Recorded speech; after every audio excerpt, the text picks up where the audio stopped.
It's kind of weird. You have your suspicions. I have my suspicions. Okay, we need one more. Alright guys, we're going to get started.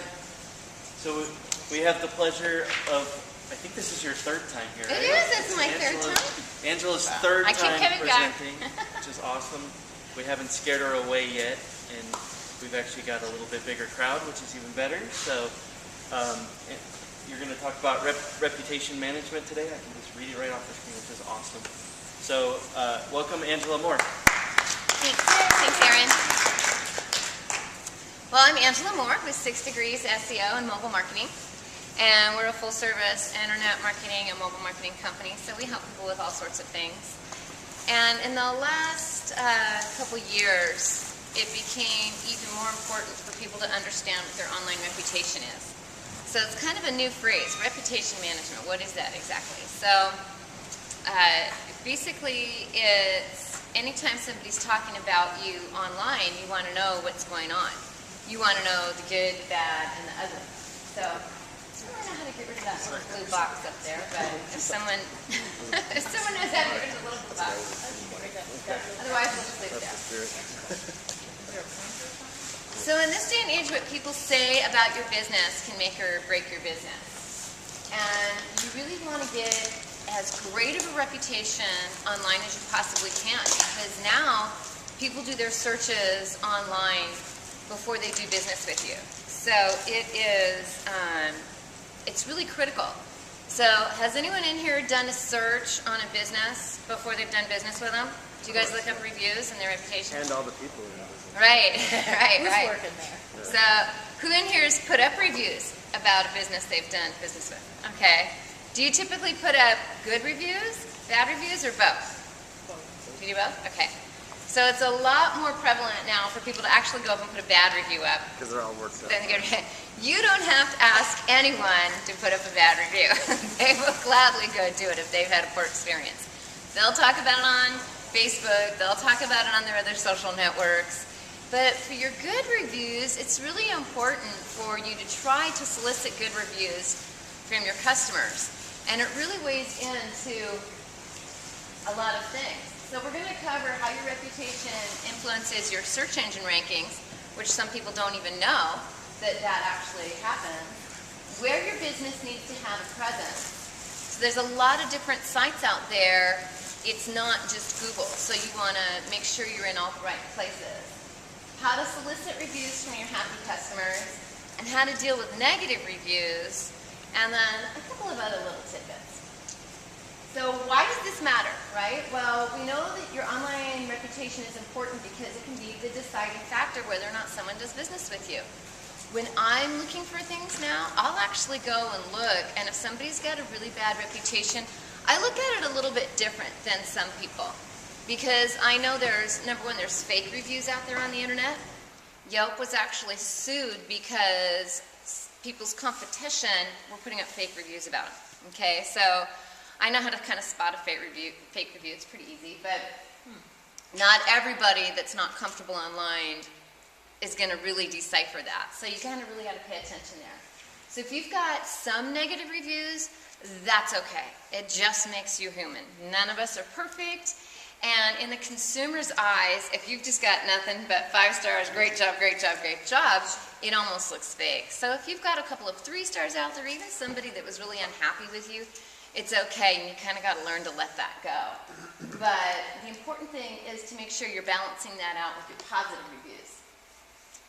So if you can see, this is just a little screenshot from Google, and your Google Places star rating is over here on the right. They used to take an aggregate of all the different review sites, and that contributed to your star rating. But last year, Yelp and some of the others said, hey, you're putting up stuff from our website. We didn't give you permission to do that. And Google said, okay, we'll take care of that. Here. So they took off the pieces of the reviews that you would see from the other sites, and they took all that contributing review information, took it out of the star rating. So now it's only ratings from your Google Places listing. However, they'll still show the rest of your information. One of the things that I've noticed is the way that Google ranks your Google Places page, there's a lot of different factors in that. Does everybody know what Google Places is? Real quick, so I'm not... Okay, so Google Places is basically an extra page on the internet that Google gives you for free. That's a whole nother webinar that I have, but when they changed local search at the end of 2010, they realized that more than 70% of search was for local businesses. So what they did is Google, trying to give everybody the best results they want and make a ton of money in return, is they created Google Places. So now when you're looking for something local, and they can tell based on your IP address, your search terms, if you have your location set, or your search phrase. So if I was putting in Tucson dentist, obviously that's a local search. So I think this was for Tucson jewelry store I put in. So now there's all this other information. They're going to serve up those results first. So if you do a search now for something local, you're going to see a mix of directories, you're going to see Google Places, and then you're going to see the organic, which is what you're used to, or anything you would normally see that doesn't have a geo modifier in it. So when you get all these Google Places back, the way they're ranking these is interesting, because there's a lot of information that goes into your Google Places page. Even though it doesn't all show, per their guidelines, they tell you, fill out all the information. One of the things that contributes to your rankings is your star rating. So once you get five-star ratings, then you get these little stars over on the side. So you can typically tell, and this is a difference between, here's a guy that has 18 reviews, I think this one has 5, and this one has none. So that kind of gives you a little indication of how those were ranked. There's one that I do as an example all the time when I do Tucson dentist.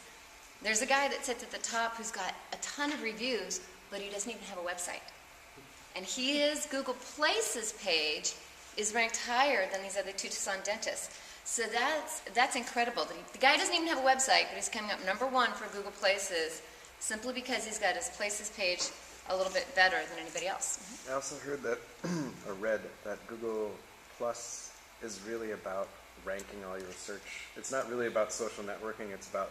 It contributes to your SEO. Contributes to your SEO right. and your search results. Yes, right? Yeah. yes. And they've gotten a lot of flack for that, because at first it was, oh, we can't index the @ sign, you know, and that was ridiculous, because I have a video on my blog about how they used to serve up results from Twitter, and again, if you're logged in, it always makes a difference whether or not you're logged into your Google account when you see a search, because you're going to see completely different results if you're logged into your Google account than if you're not logged into your Google account. We're logged out on occasion?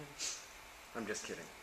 I'm always logged out. I know, that's what I'm saying. It's like, some people are like, what? What's a Google account? So, you know, it's really half one, 6 dozen. Half what? 6 of 1. 6 of 1, half dozen the other, yeah. Sorry, just breaking this tongue in today. But, so we've got it. I have mixed feelings about it, and there's a lot of people who don't even know that when they're logged in. But now they'll actually show you at the top. Now it says personalized search results, and you can even see screenshots of your friends that, you know, oh, this page is from them. I was telling a friend of mine who's really big on Twitter, I'm like, oh, I always see your face right at the top when I'm logged in. I gotta do that. I gotta not do that, because I already know what you have to say. See what everybody else has to say.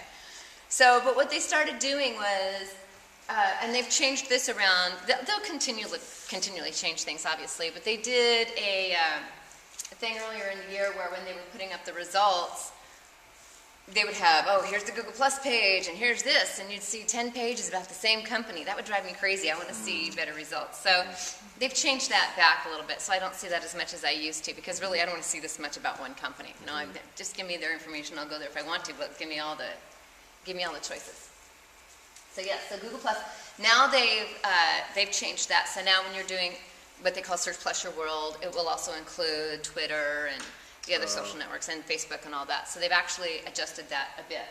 So for your Google Plus page, obviously all your Google properties tie in together. So even with your Places page, for instance, one of the things they ask for are 5 videos, and those videos obviously have to come from YouTube. It has to be that YouTube link, because Google owns YouTube, so you know they want to promote their own selves. And that is one of the things that people miss when they're putting their Google Places page together, actually. So if you can do that, that's great. If you can add those videos. And we're going to get in a little bit later, too, about video testimonials and reviews, which is a great thing to add to your Google Places page, because obviously, picture's worth 1,000 words, well, a video's worth 1,000,000, right? So you definitely want to take care of that star rating. So the only visible reviews are the ones posted directly on Google Places now, but you will see the third-party reviews. I go back here, down in here, you'll see these, and if you click into the Places page itself, and a lot of people think if you click on this, it takes you to the website, but down here where it says reviews, when you click on that link, it takes you to the person's Places page. From that page, you'll see these third-party reviews available around the web. So there's a little link, and then sometimes it'll show you, and I have a little snippet of that too. So the best practice is to get 5 reviews on your Google Places page within the first 30 days. And that's really true if it's a brand new Google Places page. So it just lends credibility to you, and it's going to help you in getting that Places page ranked. So Google doesn't necessarily differentiate now your SEO efforts between your Places page and your regular website. So any SEO that you're doing to help your regular website increase in rankings, that's also going to help your Google Places page increase in rankings, so long as you have your Places page filled out 100%, including your 10 images and your 5 videos. So Yelp is one of the top review sites. Has everybody heard of Yelp? It's kind of one of the ones that people go into all the time, right? Well, they started filtering reviews about a year ago. So what does that mean exactly? Well, we talked a little bit about people putting up fake reviews or negative reviews. What happened was they started realizing, there's all kinds of information out here that's not necessarily true. So how are we going to combat that? So what they did was they started saying, if you put up a review about a business and you've never reviewed another business, that review is going to be considered filtered, okay? So it doesn't even show up. So if I go to this mechanics page and I see one review from someone who's put up 5 reviews about other businesses, that's great. If you'd put up a review about this guy, but never anything else, it'll just show down here filtered reviews. It doesn't say the review, it actually says the word filtered reviews. So nobody's going to go in and check that. So it's really not helping you at all. And a lot of people would go buy fake reviews, or again, just to boost their rankings. So people go in and create a fake account and put up a review about a business. And I see it all the time. There's other SEO companies. I was sitting in a guy's office. I shared this story another time when I was here. I'm like, oh my goodness, look at all these fake reviews about you. And somebody was even, and then it was even just comical because somebody would put this, it was the same person's name, and she put up 6 reviews about this company, or there's 8 reviews on the same day, for this company. But the best one that there were a couple of great ones. There was one where somebody's naming an employee that they don't even have in this review, and the guy calls the company while I'm sitting there. He goes, somebody's talking about such and such. I don't have such and such working here. He goes, what if they ask for that person? Which is never going to happen, but, in theory, right? So, and they're like, oh, well, and they just said they didn't know what he was talking about. And then the best one was this plumbing company, and this woman puts up this glowing review about them, and she goes, if I ever need another plumber, I'm calling X, and she lists their competitor instead. So she got her little reviews mixed up. So it was like, here, you're talking about this one, and you named this one. I've seen just some of the craziest things about this, but people don't know what they don't know. So you really have to watch it if you're hiring another company that's going to do your work for you, whether it's SEO or reputation management, because we know reviews help you, but fake reviews are just going to look terrible in the eye of the consumer. And this guy said, well, I don't want these there, because I would rather start all over. And he was at the bottom in Google Places, but at least he was on page 1. He's like, I would rather lose this, because anytime somebody sees that and starts reading those reviews, it just looks ridiculous. It looks like, What recourse does the small business owner have if, let's say, someone's thinking that's a funny thing to do during their lunch hour or something, right? They put up all these fake reviews, and you're a small business owner. How do they respond to that? yeah, we're going to talk about that. So there's a way that you always do want to respond to reviews that aren't real. And I had a client who was as a perfect example, I had a client who is a assisted living home. And someone put up a review that wasn't even about her. It wasn't even about her business. It was about a hotel.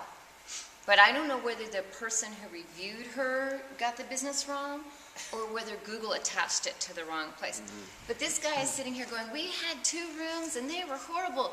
And Expedia didn't say anything about this. I'm like, well, why would an assisted living home be on Expedia? I'm like, are you seriously, let's look about how, it was just so ridiculous. But the woman was freaking out. And she's like, how do I get rid of this? I said, well, I keep reporting a problem to Google. And I screencast everything when I send it to Google because I don't let anybody guess. My line is don't make me think. I don't want anybody to have to think. I want them to know. So I always film my desktop. There's Jing is a great tool for that. And I will show Google exactly what I'm talking about. And I still get the canned response from them time after time. And I'm like, did you look at that? Did you look at that? Work with me here, people. Yeah, I know you're not all paid to think. It's like, come on, let's do this. So, did they ever take it off? The assisted living? No, they didn't. I've reported it so many times and blew in the face. But we've already responded as the business owner, and it says this is an erroneous review. You can clearly tell that this is for a hotel, and really, you're going to come rent out to assisted living? Whoo, that's a vacation. Yeah. I've heard of a laid-back vacation, but really, it's so slow here. Okay. So the reviews can be seen as filtered on Yelp. So what you want to do is make sure, if you're asking your customers to put up a review for you on Yelp, make sure you ask them if they've already reviewed businesses on Yelp, because that way that one won't be filtered. Or if they're planning on using Yelp continually, when they go start to get that glowing review, not just on Yelp, which also helps with Yelp, and we know it helps with other people seeing that want to do business with you, but we also know it's going to show up on Facebook as well. So the basic rules of reviews, and this is important. So don't submit multiple reviews from the same business for the same business from the same IP address. So what that means is if you are a tutoring center and parents are coming and picking up their kids, you can't have a dedicated computer at your office saying, would you please leave me a review before you go? That's a big no-no. It will get you sandboxed, and it will take you months, if ever, to get back in the good graces of Google. So they watch your IP address, so 1 review per IP address. Okay, so better to have them go home or ask them to do it from their phone if they're standing in your lobby and you want to make sure you get that review. Just don't have a dedicated computer for that. Don't have the same person put their reviews up all over. I've seen that too. It's like, oh, this one guy thought he was doing somebody a favor, so he went to like 5 different sites and rated, put a review up on Yelp and on Super Pages and on Google Places, all for the same business. So that just looks a little funny. It just looks like I don't know, maybe he really was in love with that business, but it looks to me more like he was paid to do that. So there's a lot of what they're doing to fight shady SEO companies, who will just do anything, what I mean? They'll try all of these nefarious techniques to try to boost your rankings. It is. It's one thing, because it's so prevalent out there. I mean, it's not just SEO companies. There's people that do it just on their own. So right, but, okay. It's the SEO companies that have, their little drones going out and doing this. But it's also, I've seen these mechanics that are dueling, that are across the street from each other. And I just wanted to go see what one's reputation was like, because he used to be my mechanic, and he's not my mechanic anymore. But, and I thought, you know what, was it just me, or was other, because I sit around with nothing to do but think about this stuff. So I'm like, what is everybody else saying about this guy? And I went and I looked, and I'm like, wow, people are saying the same things of the experience that I had. And his rebuttal was, he thinks it's the guy across the street putting up reviews for him, going, don't listen to him. He's got nothing better to do than this, and this, and blah, blah, blah. And I'm thinking, yeah, but that happened to me. I'm thinking, so did that. There were 2 different reviews that could have been written by me, and I didn't even put up a review about him. So it was kind of interesting. But that has happened where people, and SEO companies do that too. They'll use black hat techniques on the competition to try to get, So you got to be careful. And there's no way to really control it unless you really monitor everything that's going on about your business. So if you're working with somebody that's got a great reputation that you trust, that's already talked about this, that says, hey, I'm going to give you a strategy to get reviews. I'm not going to put up reviews for Yeah, you. That's the type of SEO company you want to work with, not one that says, yeah, I'm Right. just going to. Yeah, it seems like the difference is they'll audit you and give you, here's the whole range of everything that can be done. Right. Choose from these selections. Yeah. Rather than just, we'll take care of it. Yeah.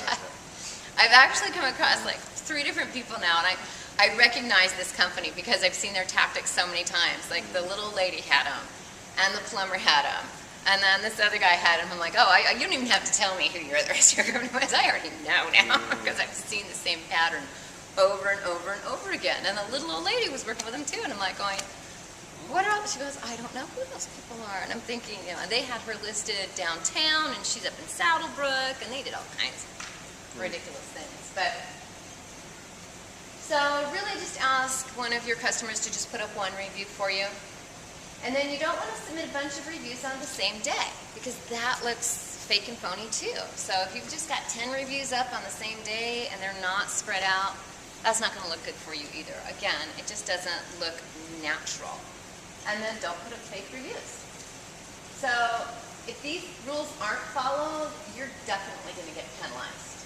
Okay, so, but if you do follow these rules, you're going to be rewarded, So it works both ways. So if you have somebody that is doing that for you, you need to really take a look and say, stop, stop. I'll handle those reviews on my own.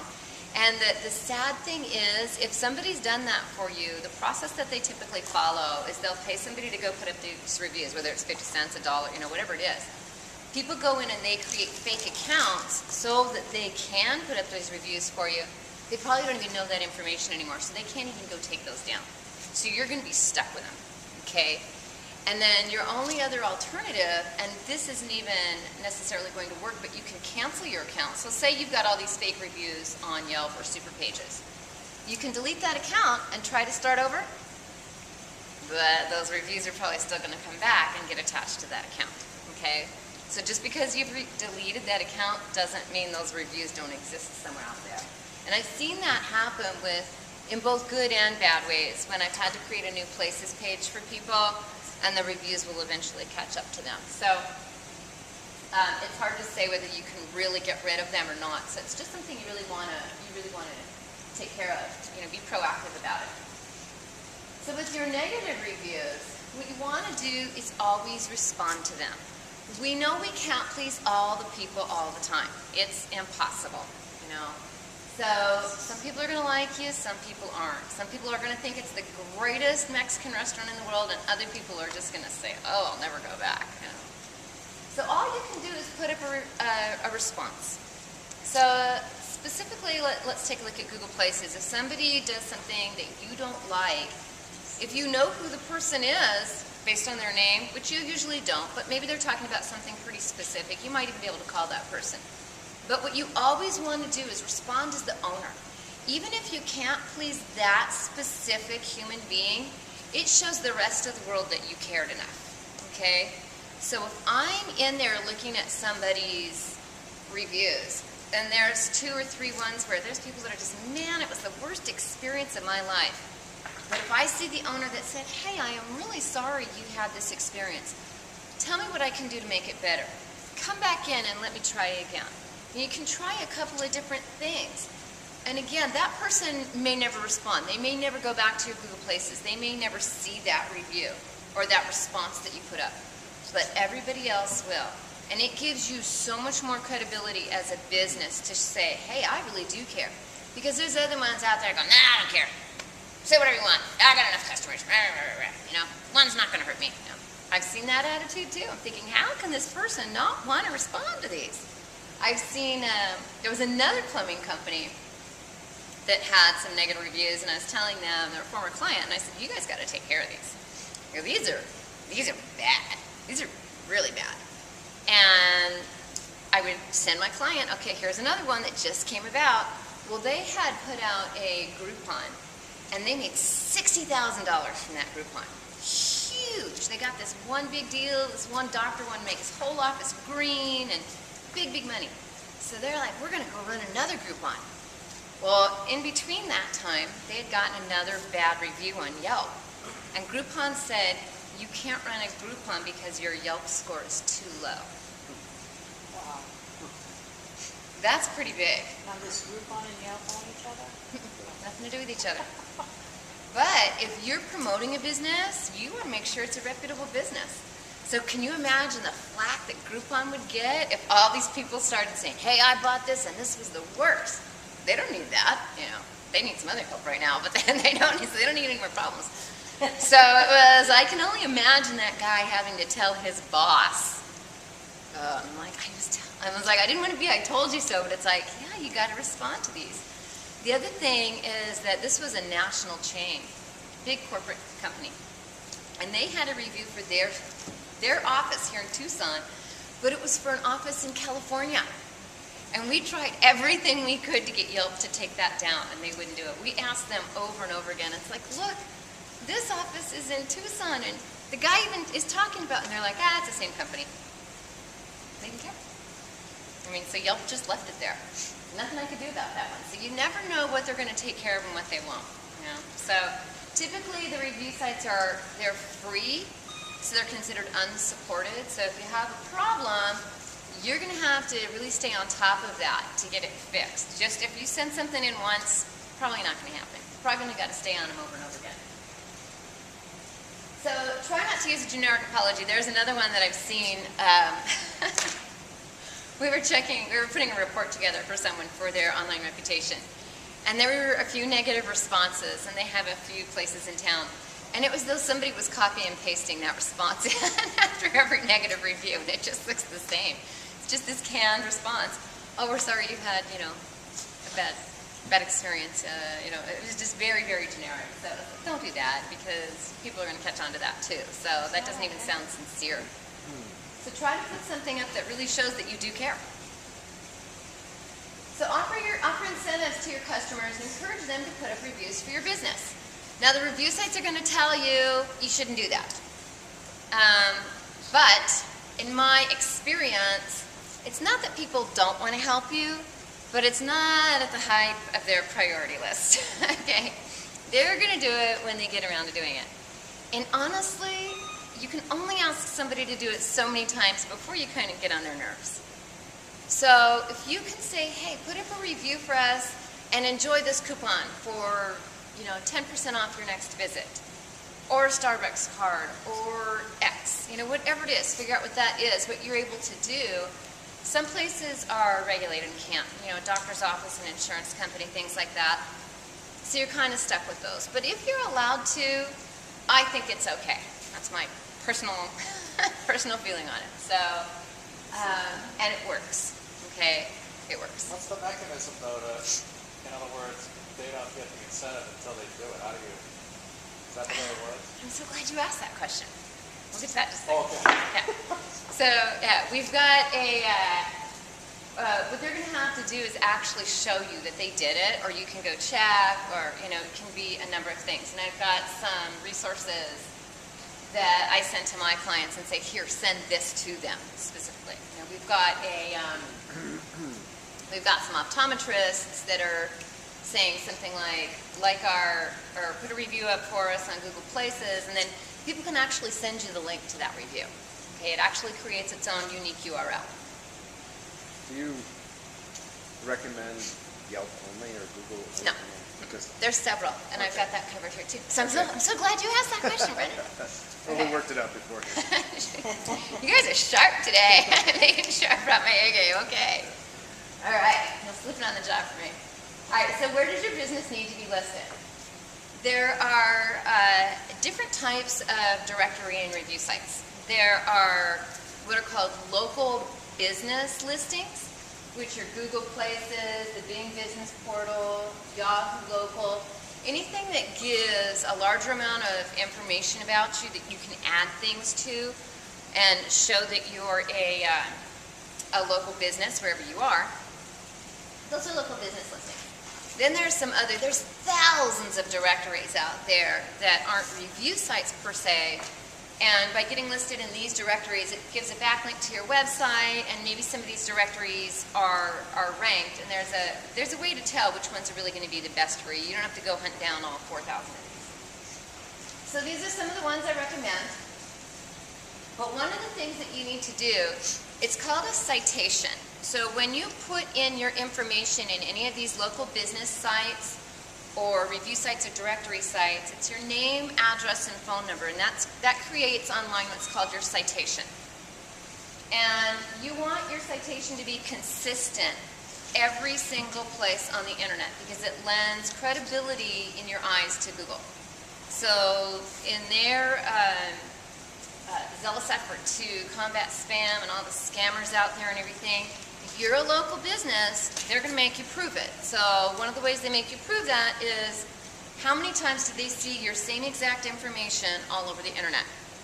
Okay, and it should be the same that's on your website. So what I have people do is, well, what we do for our customers is I use a little tool called RoboForm because it's a little form filler outer and you don't have to type everything in because you don't want to make any mistakes. You want to have it perfect from the punctuation to the capitalization. So if you use north everywhere. If you use N everywhere. If you use N period, use N period everywhere. Suite number, number sign, whatever it is, make it 100% consistent. And I'll say it again because it's that important. Make it 100% consistent, okay? And the more places they see that, the more credible you are, the more valid you are. So it really, really helps you. Another thing that it's going to prevent, and people are always surprised to hear this, but the more places that you have different information in these directory and review sites, a Google Places page will pop up for you. So Google is creating these pages based on information that they find. If you don't have one out there, you can go create them, but before anybody puts their places listing up, I always say search your city, your industry, your name, search it by your phone number. Chances are a page already exists for you, but you've never claimed it and you've never optimized it. So here's what happens. Here's a story. Pest control company I was working with, they wanted to do all this tracking. So they used a different phone number on every one of these directory and review sites, like an 866 number, which is a terrible idea because you have to renew those every year. And when they go away, guess what? That listing's up there and somebody can't even get a hold of you. So it's very confusing. They've actually done studies, and people have found that it's very confusing when they see the different number for you in so many places. So it really helps the consumer if they see the same information about you everywhere. Well, what would happen is we put up one Google Places page for this company, and it was perfect. But what would happen?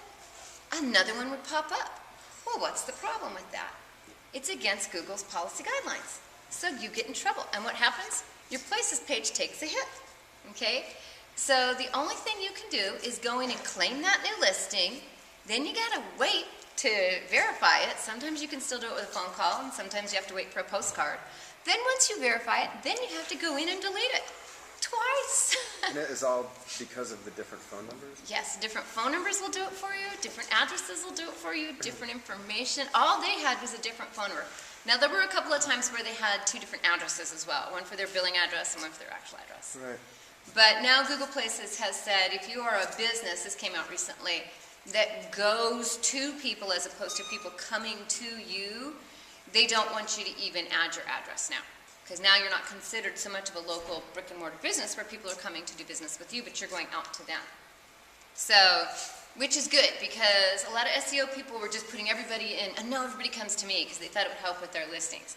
I didn't do that. But, because it's like, why? Why do that? I don't want people showing up at my house, you know? It's like, no, it's okay. It's okay. Just tell the truth, and the truth will set you free, my friends. So, always put in the real information. It's going to help you so much more in the long run, and you will have less work to do when algorithms change, because one thing is certain, we know they're always going to change. So one of the things you're going to do is you're going to go into Google and see what directories come up in the search results.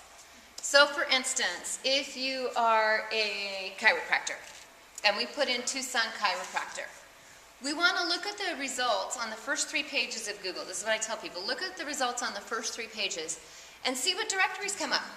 Because you never know when there's going to be that fluctuation and when they're going to move from page 3 to page 1. Look to see what other directories come up. If those directories are coming up for your industry, be in them. be in them, right? The next thing you want to do is you want to check the competition.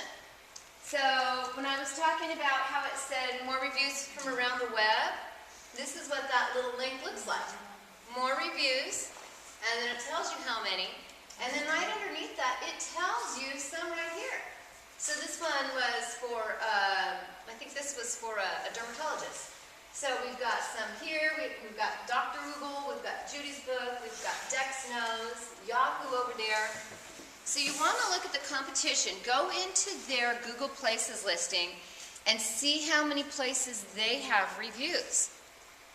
Have a presence there. Not only have a presence there, but it's going to be one of the places you want to get your reviews from as well, because we know that Google's pulling those in. And again,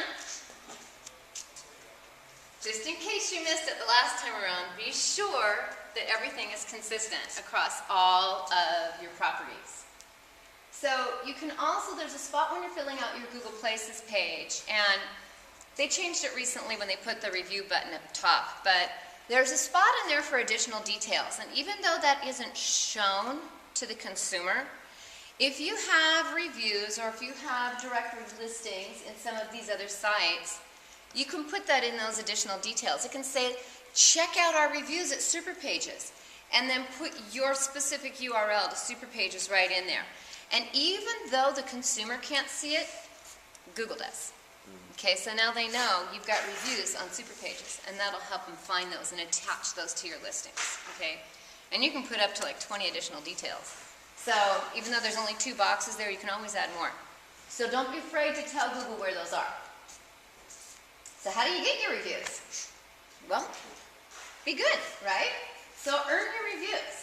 Customers put up business reviews to share their experiences with others. You've all already said, you've seen reviews, you've put up reviews. We all talk on Facebook, oh man, I had the best sandwich last night at X. Oh, that movie was horrible. Jeez, I really liked Three Musketeers, but everybody else was just slamming at us. Like, geez, maybe I was unique. I'm easily entertained though, so it's okay. So we know that people are sharing their experiences, so give them a good experience. If you're having a bad night, if you're a restaurant, gosh, go over to a table and say, I'm sorry, we're just slammed tonight. I hope you come back. Maybe give them a free soda. There's so many people that are motivated to put up a poor review, though. So again, and you never know, maybe that person was already having a bad day. Normally they might not have put up that review about you, but that day it was the last straw for them. Maybe they had a bad waitress, or maybe they had to wait too long in the doctor's office, or whatever it was.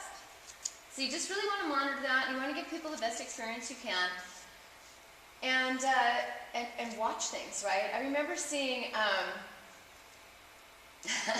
like this one.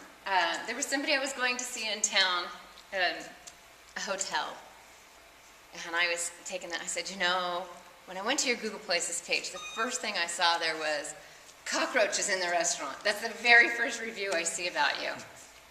And they're by the airport. So I'm thinking, you probably don't want that being the very first thing at the top of Google that people see. So when you have things like this, one of the things that you want to do is water down those reviews. And we'll get to that in a second too. So consider offering your staff an incentive for being named in positive reviews. I was talking to one company, I said, what if you implemented a policy that said, because we know you're going to monitor your reputation now, right? So, Mary Jane was listed 3 times in a month for being an outstanding outstanding employee. Give her a $10 Starbucks card. Give her an iTunes card, right? Give her a reason. Everybody should already have a reason to do their job well, but we just know that's not always true. And we know that employees are almost disposable now. There's so many people waiting for work that if they do a bad job, you're going to go hire somebody else. So let's try to make them want their job, right? More than they should. So give them an incentive, and when they're talking to somebody, say, hey, if you had a good experience with us today, would you mind leaving a review for us on?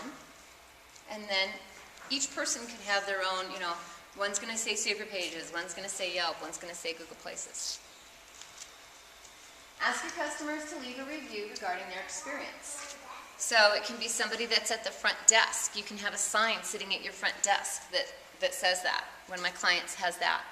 Another person puts it in their newsletters. So you can use a QR code. You could have that right at your point of sale or on anything else. We've all seen QR codes now. So you can have a QR code that they can scan and take it right to your review site that you want them to go to. And then you can mix it up, right? So one month put one particular QR code that goes to Super Pages, and next month put it to Yelp. Or you could print as many of them as possible and mix it up and put 20% in each one, which is what I recommend people do. That way you're not getting a whole bunch of reviews just on one site in any given month. So the other benefit is that review sites create backlinks to your website. And they're considered authority sites. So we know from an SEO perspective, and everybody knows what SEO is, search engine optimization, right? Okay. So from an SEO perspective, when you're getting links from trusted authority sites, it's going to help you. And that's one thing that we know is completely white hat, right? So it's a directory site, it's a review site, it's not somebody else going putting up something totally ridiculous about you. You can also create backlinks to your review sites to help Google find them. So instead of just creating backlinks to your website, you can actually have somebody social bookmark your listing on Yelp or your listing on Super Pages. That will help the search engines find those. You can also create backlinks to the actual reviews. Okay? So bookmark that. You know, it's just another way to help those review sites and those actual reviews get found. For customers that you know well, and you know, you're not going to do this with people, everybody has their favorite customers. It might be your cousin, it might be your neighbor, it might be your best friend. So for the customers you know well, ask them if they will use your keywords in their review. I was looking for a pest control company in Tucson. Boom. That's really good from an SEO standpoint for you. Obviously, you can't tell all of your customers to do that, but for the ones that you know well, say, hey, would you mind saying, I really needed a skin doctor in, Oro Valley, or wherever it was. Obviously, you need to know what your keywords are first. So if you don't, you can just go from a bird's eye view and use your city and industry, your city and product, or your city and service. Okay? What about my customers are too old? I get this one. I have a doctor who his patients are older. Oh my gosh, they didn't even, I'm like, let's do a survey and see how many people have a smartphone. Like 2. Yeah. So, okay, that's not going to work. What about customers who aren't comfortable putting up a review or don't know how? Well, you can ask them if they'll send you a written review, and you can actually just have a testimonials page on your website. So it's not necessarily helping you from an SEO standpoint, but having testimonials on your website never hurts. Another thing is there's a site called Posterous. Trying to remember, who just bought that? Who just bought Posterous? Well, Google. Was it Google? Yeah, that's what it might have been Google. Posterous, if somebody gives you a written review, you can scan that and put it up. You could do it on Pinterest now. Twitter, yeah, thank you. Okay. Trying to keep up with everybody who's buying everybody else, it's hard. Doggone it, you need a cheat sheet. So you can scan it and put it on Posterous, you can pin it in Pinterest, you can do, all kinds of things. Or ask if you can put the review up on their behalf. Okay?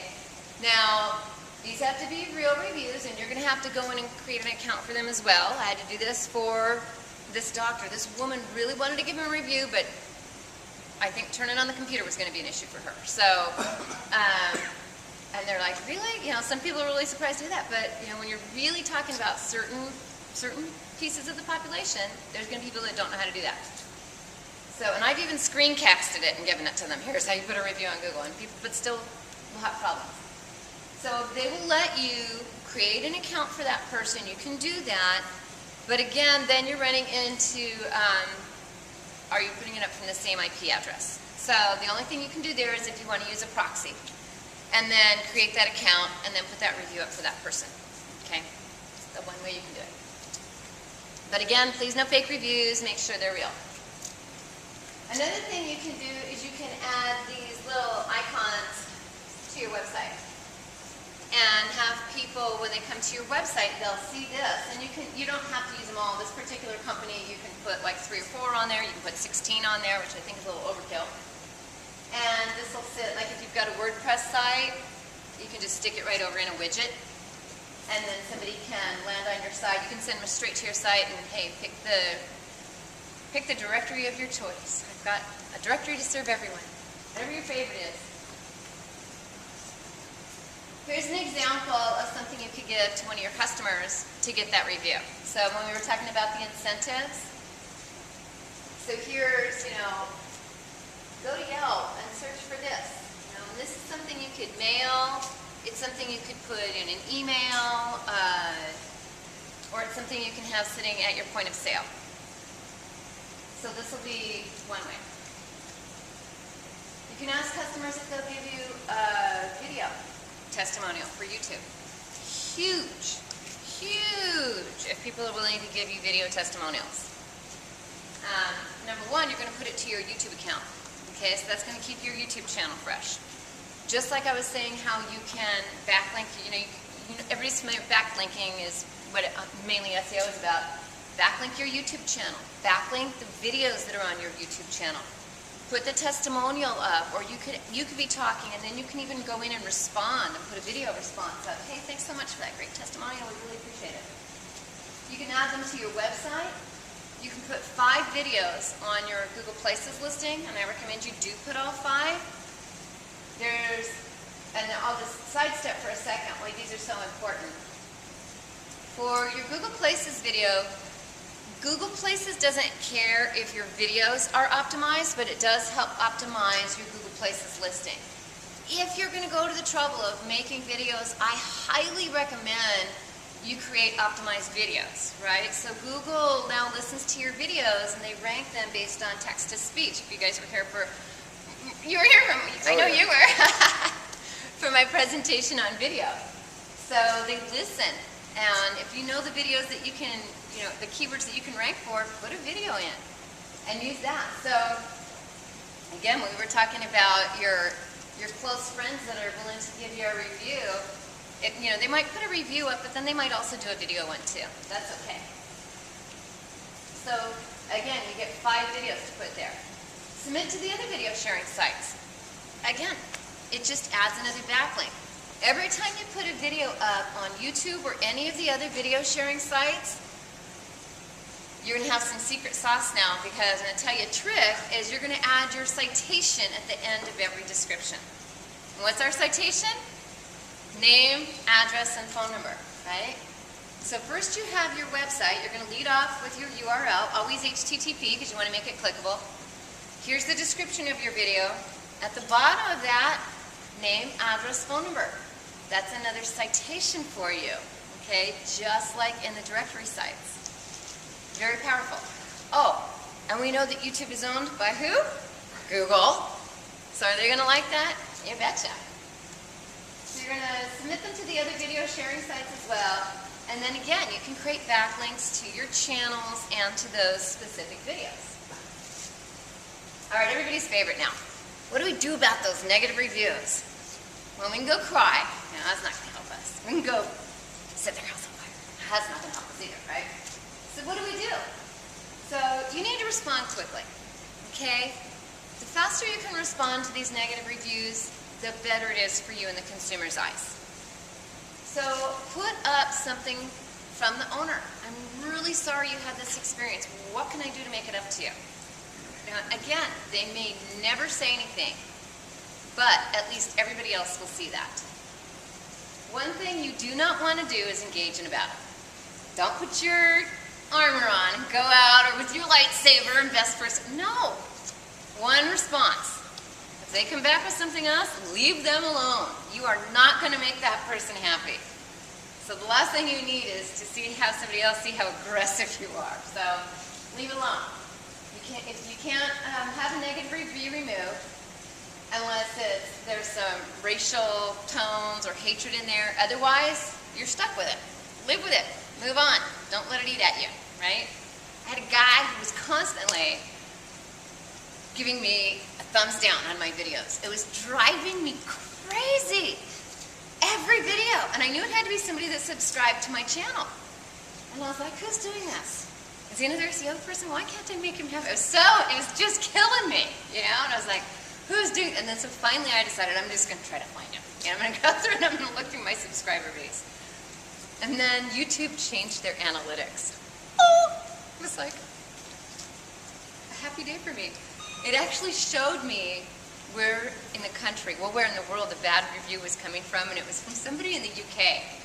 I had 1 subscriber in the UK, so block. I'll show you. But it's not always that simple. So, if somebody has a negative review, again, try to respond to it, but you can't go ask it to be removed unless it really is erroneous information. Now, on some of the doctor sites, I can't remember if it's AVOO or which one it is, or RateMDs, maybe, Health Grade, they will let you ask to have a couple removed if they're really old. You know, I don't know why. I guess because doctors get slammed so much. I don't know. So that was nice. My doctor had some bad reviews, so that was kind of nice, and he was able to get those away. If one site has more bad reviews than others, try to water those down. So if you've got a pretty good reputation online, and maybe there's just a couple sites that have bad reviews, focus on those first. Okay, even though I still want you to have 5 reviews on Google Places, maybe at the same time, if you've got 2 bad reviews on Yelp, start sending people to Yelp. You know, hold off sending them to super pages. You can do 2 things. One is the consumer's going to see more positive reviews than negative reviews now, but it pushes that down the page. So it goes in that reverse chronological order. So the newest comes up first, right? So eventually, if you have enough, that's going to be bumped over to page 2. Most people aren't going to look to page 2. They might look at your overall star rating. I do that all the time. So if I see that somebody has 18 reviews and they only have 3 stars, I want to know why. Say, okay, well, this person's saying great things about them, but I want to see how bad the bad was. So water them down, both in quantity and push them away. So you got to pay attention, right? You got to pay attention if you want to know what's going on. So you have to monitor it. You can set up a Google alert, right? So you want to know anything that's being said about your business anywhere. You can check the social media sites. And there's tools out there. There's a lot of tools out there. Some are free. I think, is it Tracker? There's a few out there. So if you put in reputation monitoring tools or social media monitoring tools, things like that, you're going to find all the ones that are out there. Okay? Tracker. Here again are some of the ones that you want to pay attention to. So we've got Google, Yelp, City Search, Yahoo, Insider Pages, Judy's Book, Super Pages, Kazoo, and they fluctuate, okay? They really fluctuate in how much love the search engines give them. So that's why I think Yellow Pages has like, I don't know, some ridiculous 20 to 40 different review sites. They're all different names. The one that on City Search, same thing. I think City Search and Insider Pages are actually connected now, one about the other. In fact, Yellow Page is actually about Super Pages too. So a lot of times you'll have to still go in and put a separate profile. Sometimes it'll pull that profile in for you from another site that you created. But again, make it consistent. So if you can spend $10 on RoboForm, great. If not, at least have a text document open so that you're copying and pasting that information, and don't type it in every time. Because I promise you, you will probably miss something. You will probably make a mistake. And I will tell you this right now. When you have to go make a change to one of the free listings that are unsupported, it is not easy. So if you move, or somebody had made some mistakes before when they put your stuff up, you need to be prepared to spend 4 months to get it corrected. Because they will tell you these are unsupported. You can send it in, and their webmaster, I guarantee, has a list this long of other things to do besides put a period after you're in. So it's probably not going to happen. You can monitor it, and if it really never gets done, especially if you've moved, you probably just have to go create a new listing. Okay? Give up and move on and create a new listing. And that brings us to the end. So. Happy to answer any questions you have, or... I guess all the same things would sort of apply for the app stores as well, with reputation and reviews and such. Right. Same kind of concept. You always, yeah. So conceptually, reviews are always going to make or break you because people are talking about it more and more now. And with apps, there were like, geez, what, 1 million apps out there, but people are only using like 10% of them. So you really have to find a way to stand out. People are only putting so many apps on their phone. I think the statistics say they'll put about 12. Okay, so you have to. How are you going to stand out from everybody else? I mean, if you're truly unique, that's great. But obviously, if you're unique and you're popular, you're just going to breed yourself competition anyway. So, yeah, you definitely want to have that.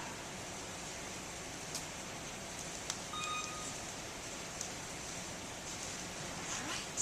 No more questions? Are people really using those, any of those other ones like Yellow Bot and all those? It's going to be city and industry specific, right? So you're going to go look. You're going to go look and see if people are putting. When I look, I don't see anything. The benefit, from my standpoint, is getting the backlink to my clients, and then it may not even show up. You know, it may not show up. I mean, there's people who use all kinds of strange tools, right? So there's going to be somebody in their basement that loves that one. You know, there's people who still think that Facebook thing might not take off, so they're going to use some other social media tool or, you know, that kind of thing. So there's always going to be somebody, but it's probably not going to be enough that it's going to matter. The only difference is going to be, is Google going to pull it in to that around the web, and if somebody sees it there. Then what about if you're a sponsored Yelp listing? I mean, don't they give you a little special treatment? So? You know, that's funny. I just read last week about the backlinks with the sponsored listings, because it used to be that you were getting a backlink from all your sponsored directory listings, and now they've done away with that. So you don't get a backlink or anything with your sponsored listings anymore.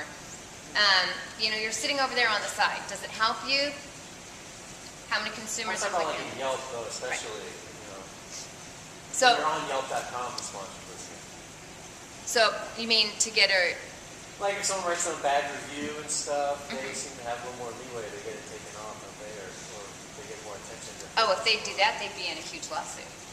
You know, because their policy is, and you can go read Yelp's guidelines about the policies. They will not, because I've personally tried to get them to take off reviews, and they will tell you no.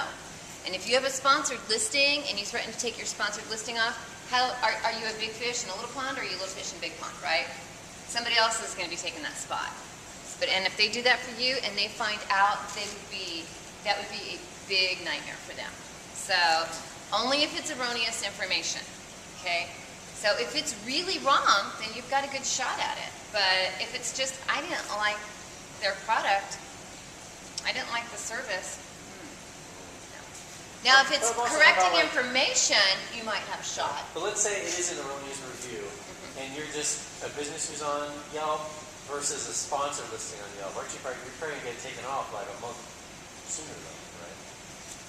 I haven't tested that out, so I couldn't give you a definitive answer.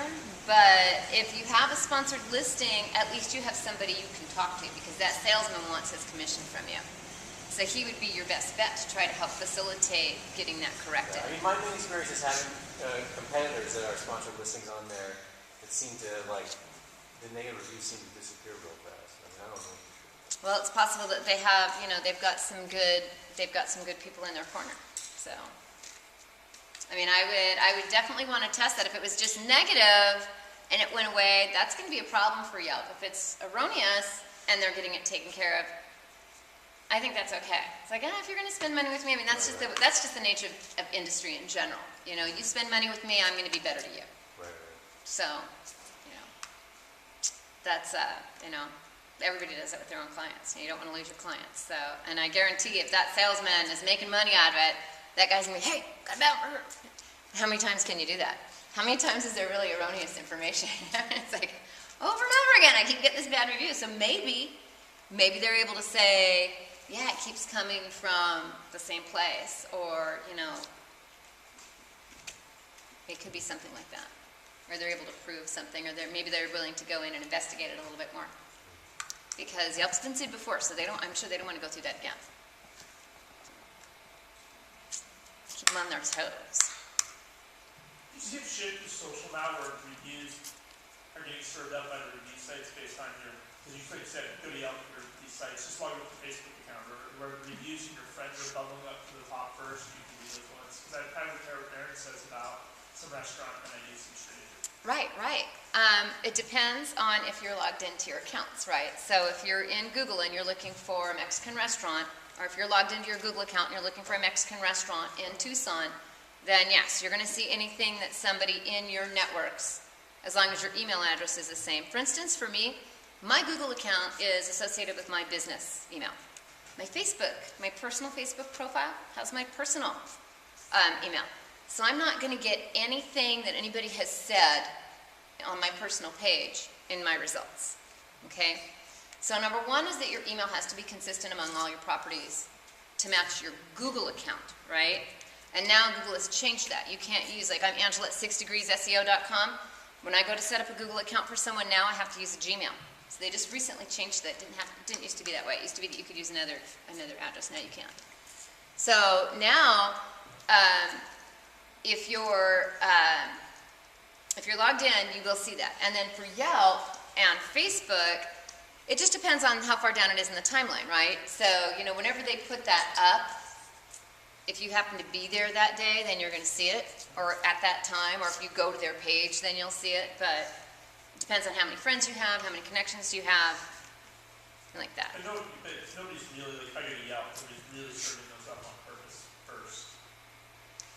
I'm sorry, what was that? If I go to Yelp today, nobody's really serving up the reviews from my friends first. It has a side that shows how many of your friends are connected with Yelp. I don't know that it's serving up your friends' reviews. But the thing is, they might have reviewed a business that you're not looking for, right? So if you just go to Yelp, it's, you know, you might be looking for one specific, you know, maybe you're looking for a plumber, but they put up a review about a restaurant. So, you know, but you will see your friends that are connected to Yelp, so it will show you that. Anybody else? All right. Thank you, Angela. Thank you. Always a pleasure.